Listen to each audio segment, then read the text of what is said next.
My name is Emily, a 27-year-old CEO of a fashion brand. I just started my business and there's so much to do every day. I'm swamped. I have had my share of failures and was often stuck doing unfamiliar tasks, leading to many late nights. But since last year, things have been looking up and the profits have been steadily increasing. I'm married to Samuel, who's 2 years younger than me. We met through work and started dating. With my busy schedule, we rarely had time for dates. Most times, we would just grab dinner after work. One day, about 6 months into our relationship, he said, "I'm sorry, we don't get to see each other much." It's okay, you're busy, but I have an idea. What's that? If we get married, we won't need to make plans to see each other. We'll be together every day. Wait, are you... I want to support you, Emily, for the rest of my life. Marry me. Samuel's sudden proposal took me by surprise. We had only been together for 6 months, and while it was unexpected, I was thrilled. Many, including my mom, thought it was too soon to get married. Mom in particular was against it, but I believed. Samuel is kind. We will make it work. I'll thrive in both my career and personal life. Looking back, I might have been too optimistic. Now that I think about it, I was overthinking it too easily. I can't believe it would end like that. At first, Samuel was incredibly supportive. He would always check in on me, especially on my hectic days. When things weren't going well at work, he would say, You got this, Emily. I'm rooting for you. "Thanks." I'll support you in any way I can. There were times when he would call out to me and encourage me. He would even cook dinner for me when I worked late, but this honeymoon phase didn't last long. Soon, we started bickering over small things. "Don't leave your laundry around. Okay. If you eat, wash your dishes." You're the wife. You should do it. "What?" His tone had changed and it caught me off guard. "I work late, so it would help if you cleaned up." Don't use work as an excuse. It's a wife's job to do the chores. "I'm sorry." I realized I had been relying too much on Samuel and neglecting our home. He's working too, and he must be tired. I realized that I had built up a lot of dissatisfaction and I reflected on it. I decided to step up and share the household responsibilities. But Samuel gradually stopped helping and started complaining. Pasta again? "It's quick to make." It's undercooked and bland. Can't you make something else? "I'm sorry, I didn't have time." You need to expand your cooking repertoire. On bad days, he would glance at the dinner and decide to eat out. Did you clean my room? "No, I didn't get to it." Oh, clean it up. "You can clean your own room." You call yourself a wife? His complaints grew more frequent. "I'm busy with work too. Cut me some slack." When I finally spoke up, he snapped. What? You can't even handle basic chores? And you think you can run a business? He suddenly started yelling loudly and threw a cushion next to me at me. When I got scared and didn't say anything in response, he started to yell at me. You're trying to be bossy and say you're busy just because you're the president, but I'm also working. "I know you're working too, but..." Don't act like you're the only one who's busy. You're not cut out for this. "What?" A woman CEO? That's a joke. You're bound to fail. Haha. "That's mean." If you're upset, then cook better and clean properly. I ran to my bedroom, tears streaming down my face. "You used to say you supported me. Did you always feel this way?" From that moment on, I felt a distance growing between Samuel and me. He would occasionally complain, but I never talked back. Fearing another argument, Samuel started going out more even on his days off, and sometimes he wouldn't come home at night. Our conversations dwindled, and we barely spoke. I began sleeping only 3-4 hours a night. I would head to work early in the morning and come home late, cleaning, doing laundry, and preparing meals for the next day. This exhausting routine took a toll on me, both physically and mentally. Hey, how long are you going to sleep? I was jolted awake by Samuel's voice. In a panic, I checked the time. I was running late. It seemed I had fallen asleep on the sofa the previous night. Oh no, I'm going to be late. What about breakfast? Can't you do that yourself for once? In my rush, I accidentally let my true feelings slip. You make it. It's your fault for oversleeping. I started yelling, but I really have to go.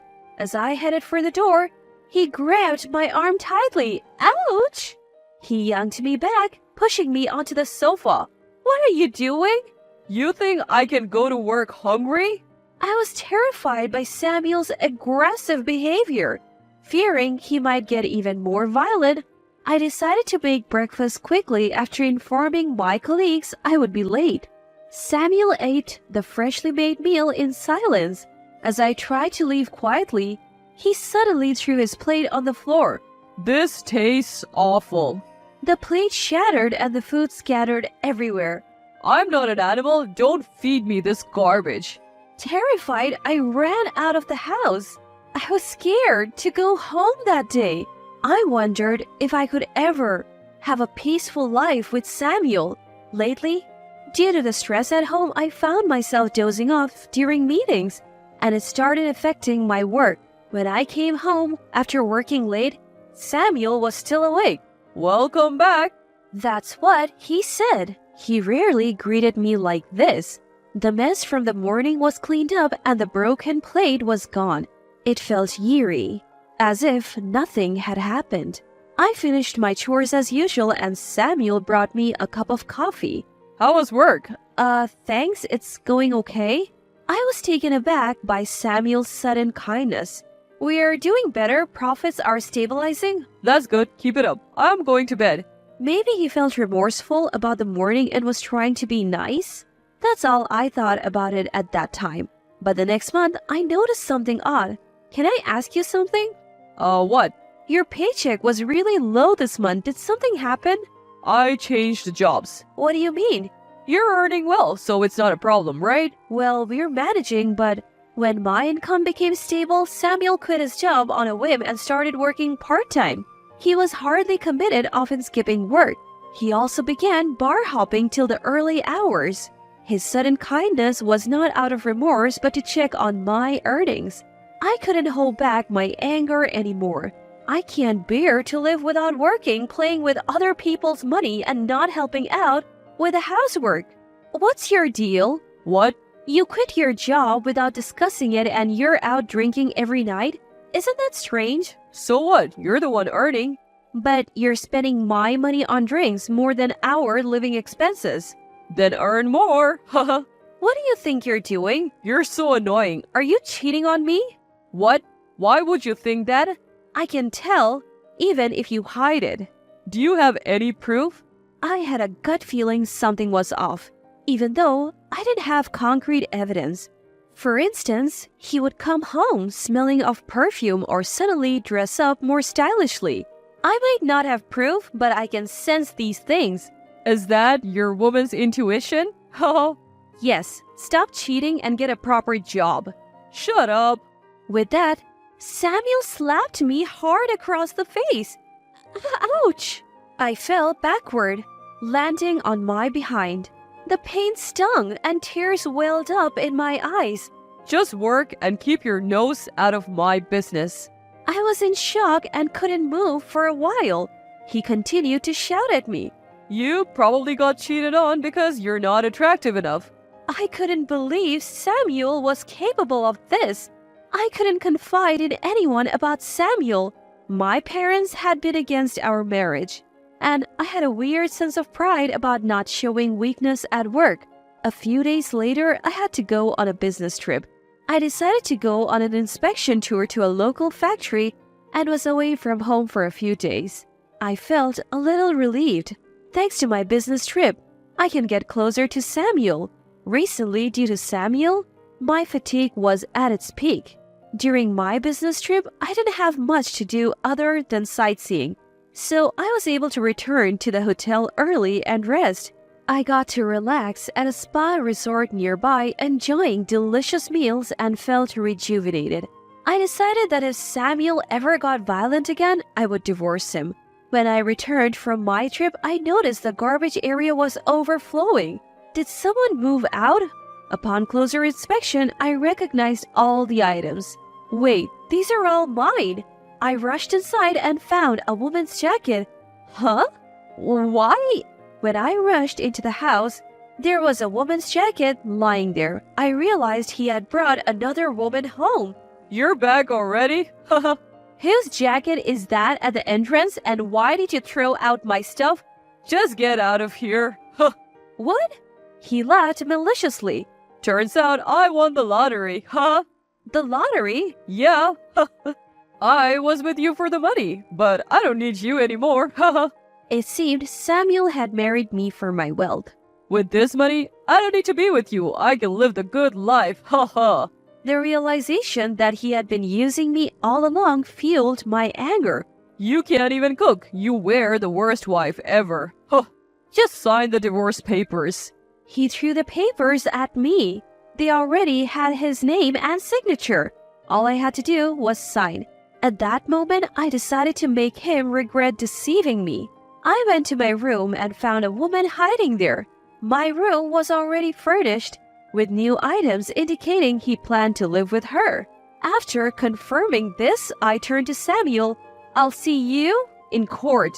I left those words behind and stormed out. I immediately informed both my parents and Samuel's parents about everything. We told you so. I'm sorry.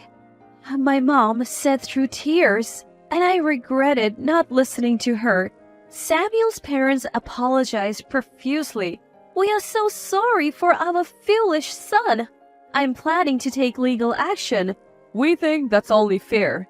Samuel's parents were always so kind to me. It broke my heart to have to share such news with them.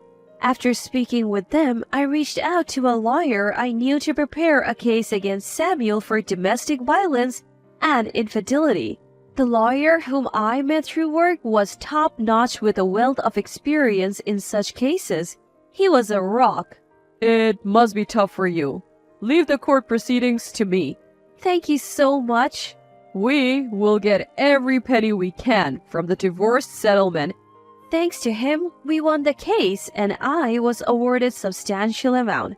No amount of money can truly heal the pain I felt, but it did bring some closure. A while later, I received a call from Samuel, probably after he saw the bill.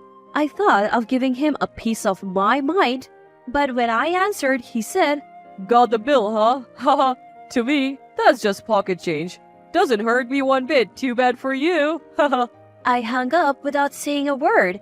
How could he consider such an amount trivial? Did he win the lottery or something? I felt defeated, thinking my revenge had no effect on him, but I decided to move on, focus on my work and forget about Samuel. A month later, he called again. I'm sorry, I was wrong. Samuel, suddenly apologetic, caught me off guard. What now? Turns out I misunderstood the lottery results. I didn't win.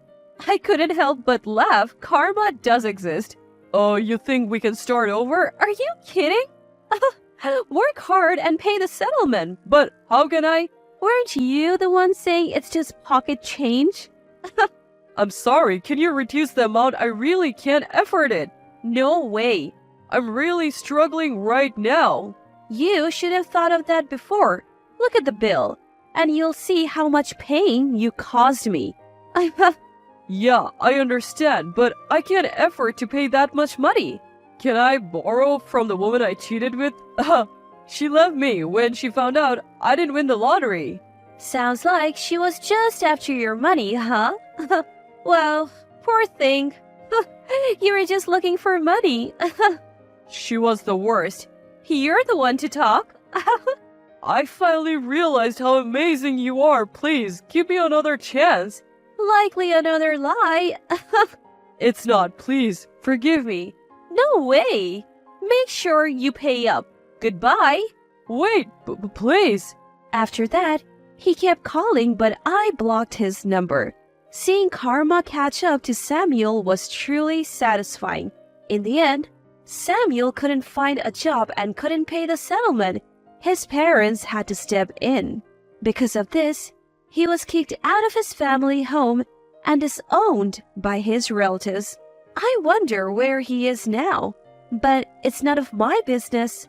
As for me, life's been great. My company has grown, and I have been able to hire more people. I am less stressed, sleeping better, and feeling healthier. I even found the right man and got married. He is nothing like Samuel and remains kind no matter how much time passes. He supports me, compliments my cooking, and helps around the house. I am living my best life now.